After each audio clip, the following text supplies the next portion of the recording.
Now we are going to rate every summer 2021 anime because basically the season is over. Let's see what was actually good and what was actually bad. As a quick reminder, I did watch at least one episode of every single one of these because I am insane. So, you love men, Slankabot? Good to hear, good to hear. Starting off pretty strong with Nighthead 2041. This anime, everyone just decided at the beginning was mid. Like, everyone just immediately trashed this anime. Everyone was just saying, nah, there's nothing to do with this anime. And then I watched the first episode, and I thought Nighthead 2041 was actually like some of the best CGI I've seen. This is Spirit Chronicles, right? So you might be absolutely blown away to hear this, but I was not impressed by this isekai. In fact, I would say that this is the bottom tier isekai of a season with like a million different isekai. I generally just felt like it was lowest effort fantasy. The bottom tier isekai isn't even an F. No, F would just literally mean it's like borderline unwatchable. S here doesn't mean that it's like S tier as an anime. This is compared to everything else. There's only one true F tier in this season. This is I'm Standing on a Million Lives, not Moonlight Fantasy, right? Pharmacy isekai. Pharmacy isekai is the same as literally every other slice of life isekai. It's just jokes in another world. There isn't really anything else to say about it. Yeah, that's a D tier. That's like definitely I was able to watch one episode without getting bored. Urmichi Sensei or whatever. This is another one where everyone is saying it's like super interesting and different and hilarious. None of the jokes landed for me. Literally okay, so I only watched one episode, and don't come at me saying like it changes. Like, we both know that Uramichi Sensei is the same in every episode, or not the same in like, oh, they do the same things, but the general quality is the same. I really don't like hearing this, oh, it gets good if you keep watching, when it's obviously you liked it from the beginning, which is fine. The only joke I laughed at was the penis joke, and that was only done ironically. That's a C. Like, do we even need to say? This is objectively best of the season. Nothing else can stand up to it. Yeah, Ore Tsushima. That was what it was called. Remake Our Life. I don't think it was as amazing, I guess, as other people say. I described it in my summer video, isekai done right. And I know it's not isekai, but the idea behind isekai is supposed to be that you do something better in a new world. And in a way, Remake Our Life like captures that aesthetic better than most isekai actually do. I did like it, but I also think that it's a little overrated. I actually have no idea what this is. Didn't watch. There we go. That goes here. That goes here. Okay, didn't watch this, didn't watch this, didn't watch this. There's this like thing going around TikTok that I don't like slime isekai, or I'm anti-slime isekai, or I'm biased against slime isekai. I just haven't gotten around to watching it, and I don't really have an interest to because I don't like isekai, usually. Girlfriend. This one is hard because Girlfriend is not bad. It's just hard for me to watch. The main character is actually like a POS, like an actual piece of crap. Problem is that the series doesn't really punish him for coercing his girlfriend into a polyamorous relationship and then constantly being incredibly selfish throughout the entire thing, and the series like constantly rewards him for it. And I'm not saying it's like problematic, like how dare you watch Girlfriend.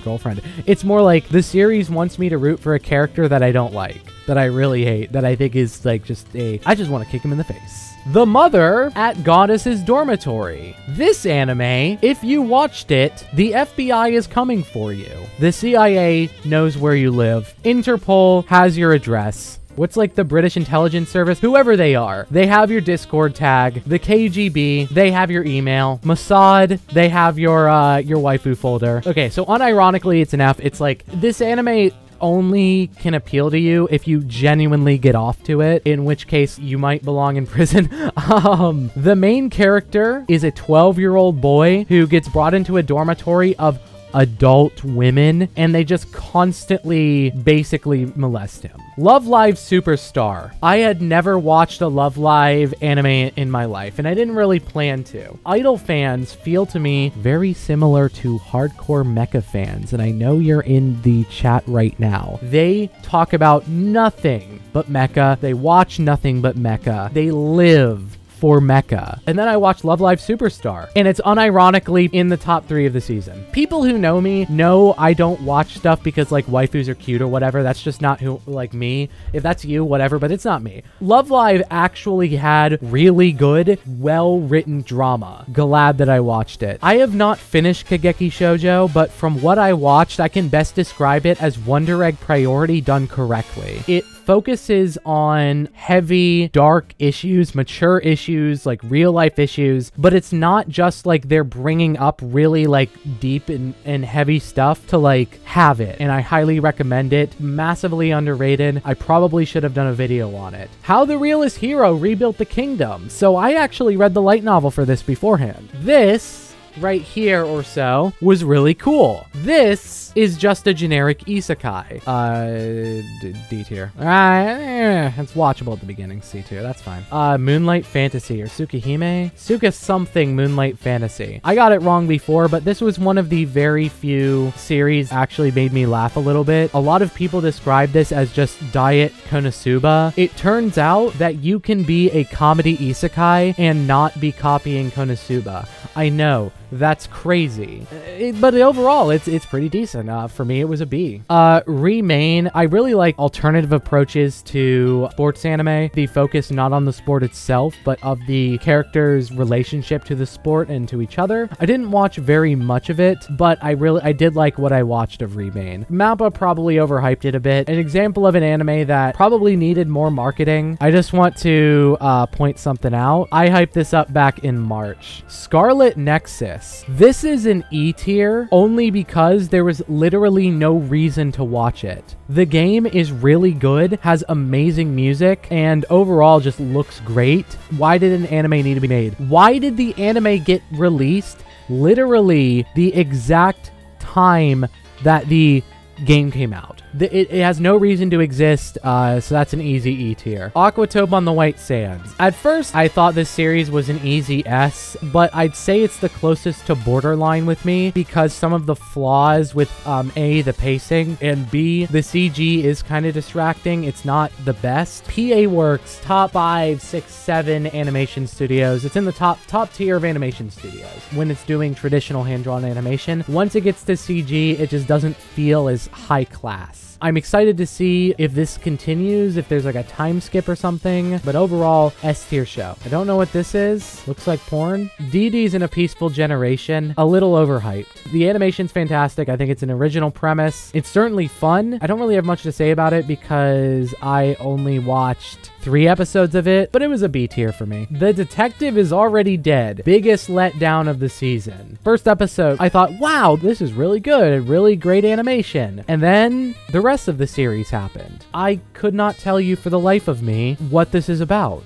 This is what happens when somebody tries to do a monogatari. Peach Boy Riverside, the definition of a C series. I watched like 2 episodes and I was like, huh, it's a fantasy series where they do like fantasy stuff. Okay. Dungeon of Black Company. I'd say a pretty solid C series. I think a lot of people were telling me this is like an actual entertaining, like funny isekai. And in my summer video, I described it as basically Ed, Edd and Eddy isekai. That being said, I don't think it matched Ed, Edd and Eddy in terms of charm and wit. Get a Robo arc, didn't watch because I didn't watch the rest of Get a Robo. Sonny Boy. Y'all already know. Sonny Boy, and you can watch my video on it if you really want. I'll probably put a link up there somewhere. Link in the description of this video. Sonny Boy takes a little bit to chew on. I'm tempted to almost put it in A tier only because I feel like it deliberately makes it difficult to understand it, but it's not very often we get something like Sonny Boy that does take multiple viewings, that does make you sit down and read through what's going on, interpret the different themes, and then also just has one of the most unique aesthetics overall that I've seen in anime in maybe the past like couple years. So yeah, I would say Sonny Boy is an S tier, mostly for its aesthetic. It's not just because like, oh, it's super deep, but because it does something different. Vanitas. So Vanitas, I did make a video on it, right? And I said Vanitas Vanitas was genius. But that doesn't necessarily mean it's like S tier, right? I think it's genius in its approach to a very slow burn world building, but I feel like that makes it difficult to take off, especially as an anime. I argued that everyone should give it a shot only because it will break your expectations. I think it definitely needs a bit more time to hit that stride. So for what it is right now, I think it's a solid A. Probably best animation of the season. Battle game in 5 seconds. There are lots of series where the power of the main character is either they don't have a power, their power is nullifying other powers. The Magical Index series, Black Clover, those types of series. Or maybe they steal other people's powers. Battle game in 5 seconds. Battle game in 5 seconds. The main character's power is whatever the other person thinks his power is. Everything that the main character has to do in his fights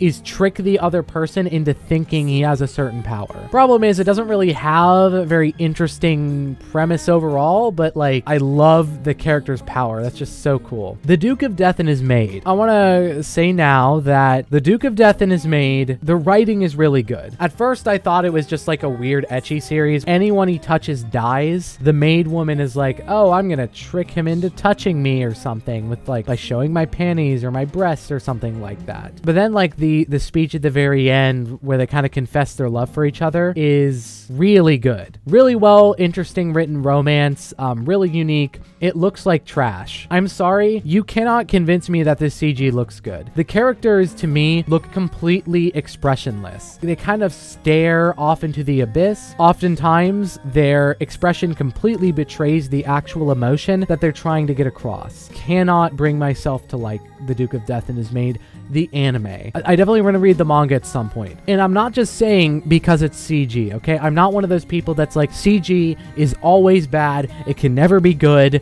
Like, it's just on anything with CG is like automatically bad. That's not what I'm saying here. What I am saying is that the CG as it's presented just looks completely emotionless. That is our final list. Now, interestingly enough, I made the claim that the upcoming season, or this season, was going to be pretty mid. Turns out there were a lot more S-tier shows than I thought there was, and definitely the big breakout hits. Now, I already predicted that Sonny Boy and Aqua Tope were going to be really good, but I was for sure surprised by how awesome Kakeki Shoujo and Love Live Superstar was. And then Vanitas was really good too. So next season, of course, has Blue Period, which, man, I'm excited for. So there's our list. 生